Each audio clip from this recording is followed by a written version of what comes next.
Rekaman penghancuran pengangkut personel lapis baja terlacak M113 Angkatan Bersenjata Ukraina ramai beredar di aplikasi perpesanan Telegram pada Senin 20 Mei 2024. Jauh sebelum melancarkan serangannya, militer Rusia mengawasi tempat tentara Ukraina beroperasi.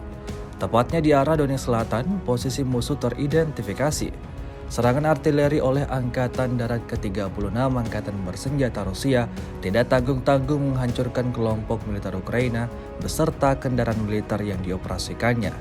Alhasil, ledakan dahsyat terjadi dan posisi musuh seketika luluh lantas seperti yang terlihat dalam rekaman. Insiden ini dapat dipastikan membuat Ukraina semakin kekurangan personel militer.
Download Tribun X sekarang, menghadirkan lokal menjadi Indonesia.